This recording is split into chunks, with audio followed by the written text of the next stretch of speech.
Let's go ahead and take a look at your top headlines this morning because we are now less than a month away from Election Day. And we are hearing from all of the candidates looking to lead the state's capital city. Our Barrett Leone at the live desk this morning to break down the forum that all 5 candidates took part in last night. Barrett?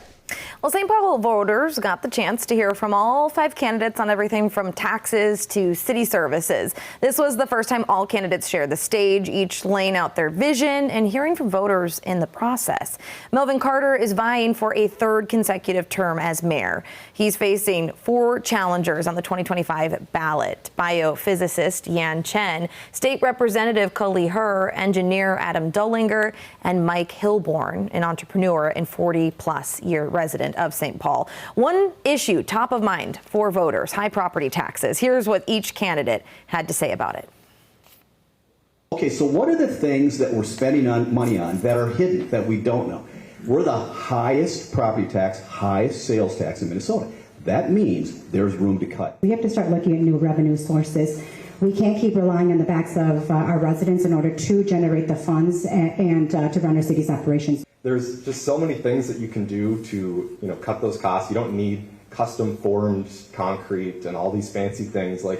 If we're trying to really keep up with our budget, we need to not overspend on those kinds of things. I definitely don't agree with cutting bike lanes. Bike lanes make life more affordable for folks. I definitely don't agree with cutting our libraries. Libraries are something that enable people to participate in this economy. But there are things that we can do. We can diversify our revenues. The major change would be public works, right? Because that's a big department spending. $200 million. We go into the public works department. And a reminder, the mayoral race is ranked choice, meaning voters can rank their candidates in order of preference. Election Day is November 4th. Approaching very fast. All right, Barrett Leone from the live desk. Thank you. And happening tonight, another chance for you to meet the St. Paul mayoral candidates. This is happening from 5:30 until 8 p.m. at the Amherst Wilder Foundation. That's in St. Paul. Free, open to the public. Some food and drinks will be provided, and childcare will be available for those who need it.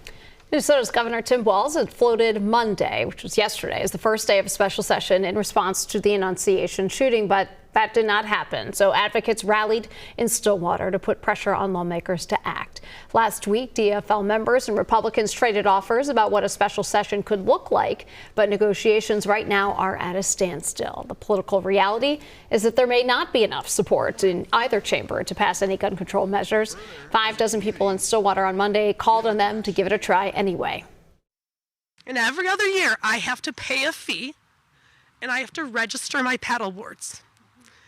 My husband does not have to register his guns. Minnesota knows I own 3 paddle boards. They have no idea our family owns guns.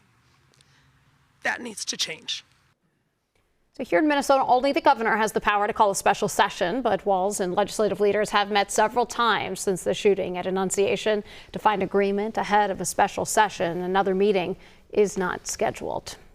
Let's turn now to the ongoing federal government shutdown. Today marks day 7 since the government shutdown, and there's no end in sight. This is the first shutdown in 7 years in the United States. The Senate is set to reconvene later this morning after once again failing yesterday to pass a funding bill to reopen the federal government.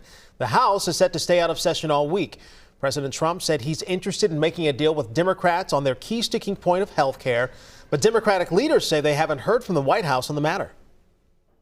We are speaking with the Democrats, and some very good things could happen with respect to health care. Neither Leader Schumer or myself have heard a word from the administration about resolving this issue. The president later clarified he'll work with Democrats after the government reopens. But people are starting to feel the effects of the shutdown. On Monday, for several hours, there were no air traffic controllers at the Hollywood Burbank Airport. Staffing issues are hitting several major airports and air traffic control centers. In the meantime, federal workers across the country are left waiting without pay and without answers. That includes right here in the Midwest. And we spoke to a federal worker from Wisconsin who is preparing to be furloughed soon. She asked us not to reveal her identity because she says speaking publicly could put her job at risk. She has dedicated more than 2 decades as a government worker and is proud of her service, but she is preparing to be furloughed once again. The biggest worry is the bills for my family.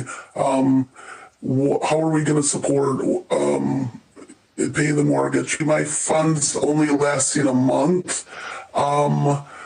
I should have planned for more. Please just get together, compromise, come to an agreement, do what we voted you to do. So this federal worker was also furloughed back in 2018 when the government shut down for 35 days.